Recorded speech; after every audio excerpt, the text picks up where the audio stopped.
मंगलवार व्रत कथा।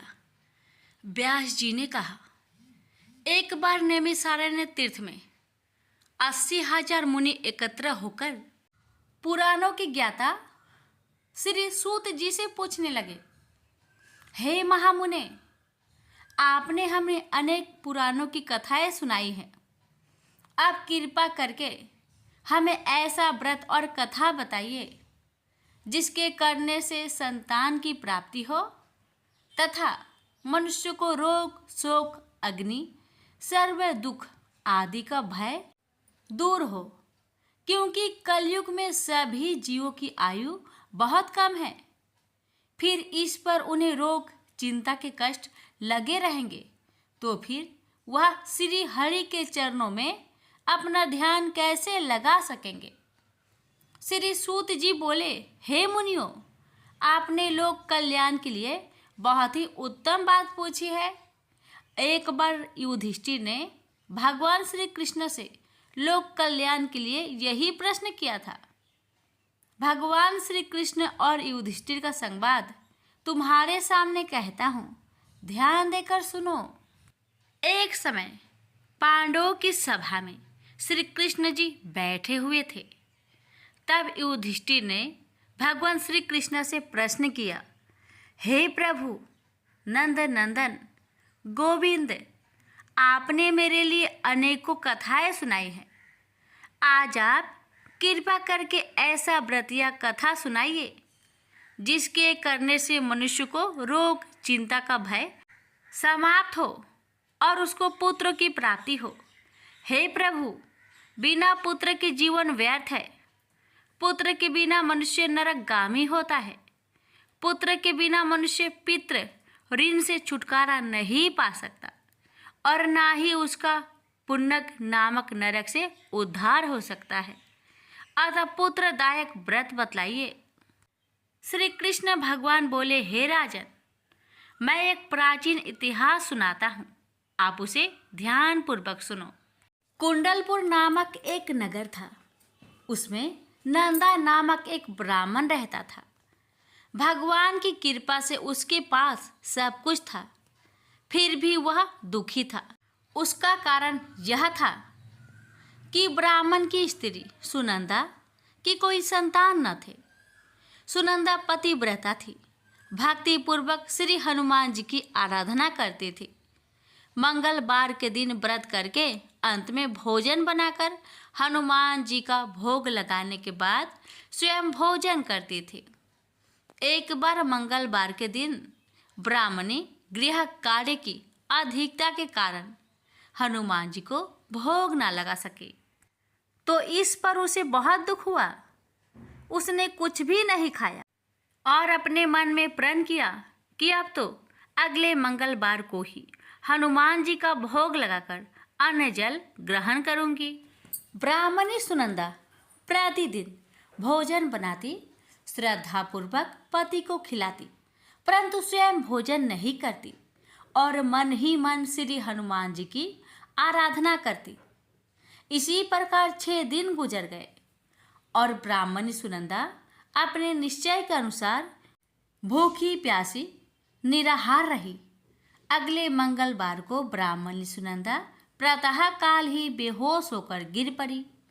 ब्राह्मणी सुनंदा की इस असीम भक्ति के प्रभाव से श्री हनुमान जी बहुत प्रसन्न हुए और प्रकट होकर बोले, सुनंदा, मैं तेरी भक्ति से बहुत प्रसन्न हूँ, तू उठ और वर मांग।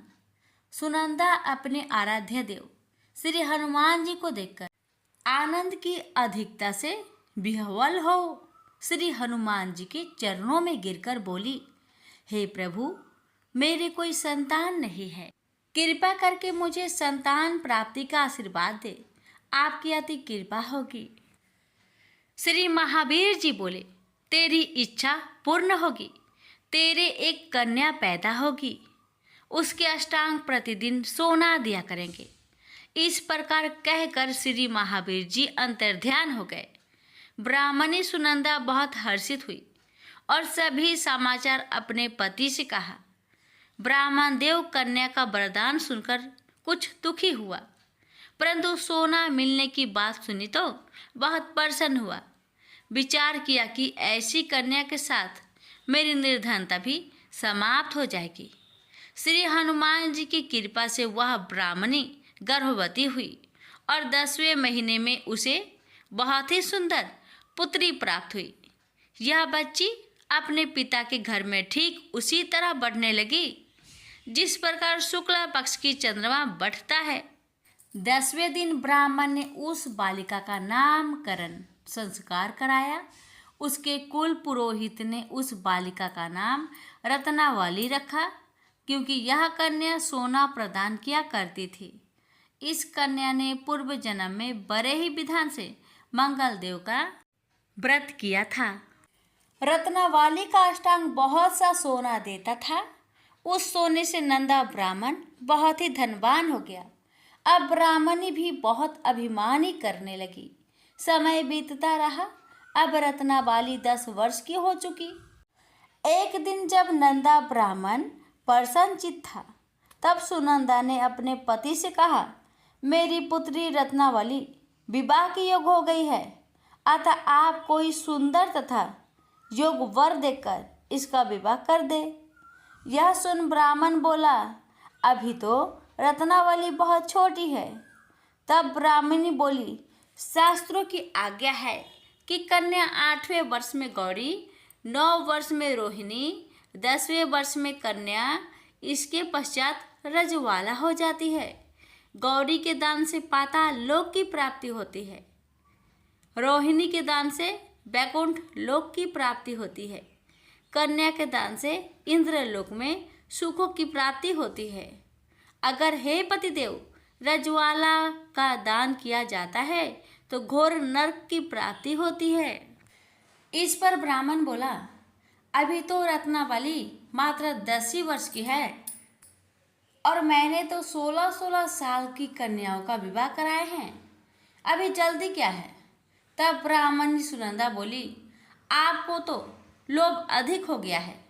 शास्त्रों में कहा गया है कि माता पिता और बड़ा भाई रजवाला कन्या को देखते हैं तो वह अवश्य नरकगामी होते हैं। तब ब्राह्मण बोला, अच्छी बात है, कल मैं अवश्य ही योग वर की तलाश में अपना दूत भेजूंगा। दूसरे दिन ब्राह्मण ने अपने दूत को बुलाया और आज्ञा दी कि जैसी सुंदर मेरी कन्या है वैसा ही सुंदर वर उसके लिए तलाश करो। दूत अपने स्वामी की आज्ञा पाकर निकल पड़ा। पंपई नगर में उसने एक सुंदर लड़के को देखा। यह बालक एक ब्राह्मण परिवार का बहुत गुणवान पुत्र था। इसका नाम सोमेश्वर था। दूत ने इस सुंदर व गुणवान ब्राह्मण पुत्र के बारे में अपने स्वामी को पूर्ण विवरण दिया। ब्राह्मण नंदा को भी सोमेश्वर अच्छा लगा और फिर शुभ मुहूर्त में विधि पूर्वक कन्यादान करके ब्राह्मण ब्राह्मणी संतुष्ट हुए। परंतु ब्राह्मण के मन तो लोभ समाया हुआ था। उसने कन्यादान तो कर दिया था, पर वह बहुत खिन्न भी था। उसने विचार किया कि रत्नावली तो अब चली जाएगी और मुझे इससे जो सोना मिलता था वह अब मिलेगा नहीं। मेरे पास जो धन था कुछ तो इसके विवाह में खर्च हो गया और जो शेष बचा है वह भी कुछ दिनों के पश्चात समाप्त हो जाएगा। मैंने तो इसका विवाह करके बहुत बड़ी भूल कर दी है। अब कोई ऐसा उपाय हो कि रत्नावली मेरे घर में ही बनी रहे, अपने ससुराल ना जावे। लोभ रूपी राक्षस ब्राह्मण के मस्तिष्क पर छाता जा रहा था। रात भर अपनी सैया पर बेचैनी से करवटें बदलते बदलते उसने एक बहुत ही क्रूर निर्णय लिया। उसने विचार किया कि जब रत्नावली को लेकर उसका पति सोमेश्वर अपने घर के लिए जाएगा तो वह मार्ग में छिपकर सोमेश्वर का वध कर देगा और अपनी लड़की को अपने घर ले आएगा, जिससे नियमित रूप से उसे सोना भी मिलता रहेगा और समाज का कोई मनुष्य उसे दोष भी नहीं दे सकेगा। प्रातःकाल हुआ तो नंदा और सुनंदा ने अपने जामाई तथा लड़की को बहुत सारा धन देकर विदा किया। सोमेश्वर अपनी पत्नी रत्नावली को लेकर ससुराल से अपने घर की तरफ चल दिया। ब्राह्मण नंदा महालोभ के वशीभूत हो अपने मति खो चुका था। पाप पुण्य को उसे विचार न रहा था।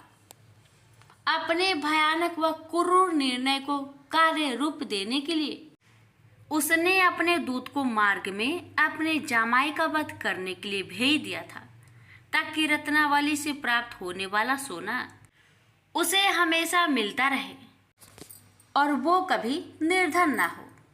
ब्राह्मण के दूत ने अपने स्वामी की आज्ञा का पालन करते हुए उसके जमाई सोमेश्वर का मार्ग में ही वध कर दिया। समाचार प्राप्त कर ब्राह्मण नंदा मार्ग में पहुंचा और रुदन करते अपनी पुत्री रत्नावली से बोला, हे पुत्री, मार्ग में लुटेरों ने तेरे पति का वध कर दिया है। भगवान की इच्छा के आगे किसी का कोई बस नहीं चलता है। अब तू घर चल, वहां पर ही रहकर शेष जीवन व्यतीत करना। जो भाग्य में लिखा है वही होगा। अपने पति की अकाल मृत्यु से रत्नावली बहुत दुखी हुई। करुण क्रंदन व रुदन करते हुए अपने पिता से बोली, हे पिताजी, इस संसार में जिस स्त्री का पति नहीं है उसका जीना व्यर्थ है।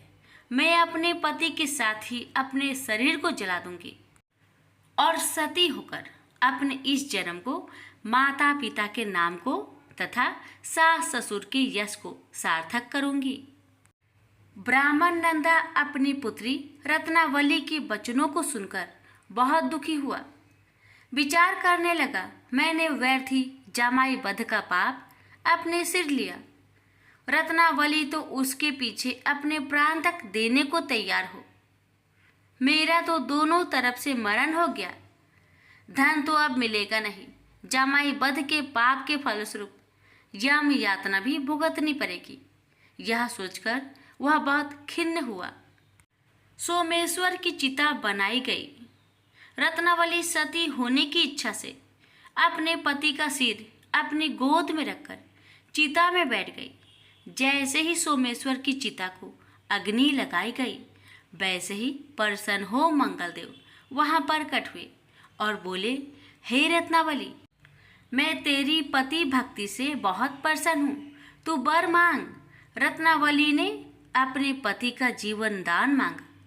तब मंगलदेव बोले, रत्नावली, तेरा पति अजर अमर है, यह महाविद्वान भी होगा और इसके अतिरिक्त तेरी जो इच्छा हो वर मांग।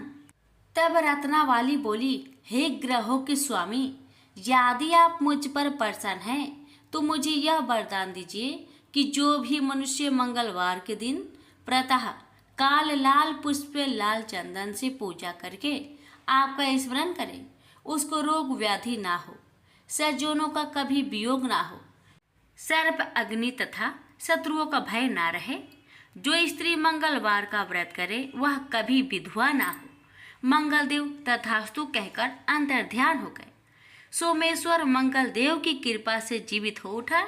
रत्नावली अपने पति को पुनः प्राप्त कर बहुत प्रसन्न हुई और मंगलदेव का व्रत प्रत्येक मंगलवार को करके व्रतराज और मंगलदेव की कृपा से इस लोक में सुख ऐश्वर्य को भोगते हुए अंत में अपने पति के साथ स्वर्गलोक को गई।